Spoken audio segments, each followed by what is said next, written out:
Christian, and what did you do then? Hopeful, I reckoned that I must endeavor to mend my life, for I thought that otherwise I was sure to be damned.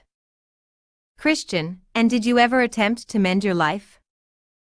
Hopeful, yes, and I fled not only from my sins, but from sinful company too.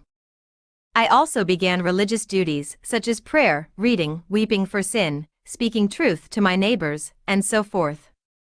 These things I did, along with many others, too many to recount. Christian, and did you think yourself well then? Hopeful, yes, for a while, but eventually my troubling convictions came tumbling upon me again, in spite of all my reformations. Christian, how so, since you were now reformed? Hopeful, there were several things which brought these convictions upon me, especially such sayings as these: all our righteousnesses are as filthy rags.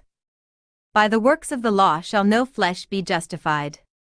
When we have done everything we should, we are unworthy servants, doing but our duty, along with many more similar sayings. Hence I began to reason thus with myself: if all my righteousnesses are filthy rags, and if, by the deeds of the law, no man can be justified, and if, when we have done all our duty, we are yet unprofitable servants, then it is but folly to think of gaining heaven by keeping the law.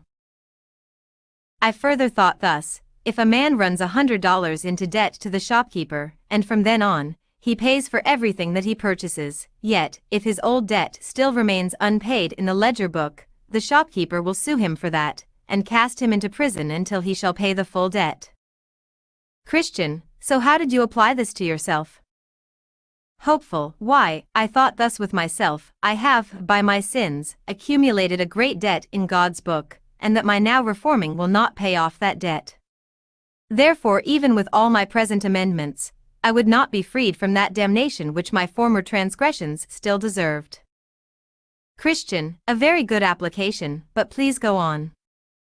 Hopeful, another thing which troubled me, even since my recent amendments, is that if I look closely into the best of whatever I do, I still see sin, new sin, mixing itself with my best deeds.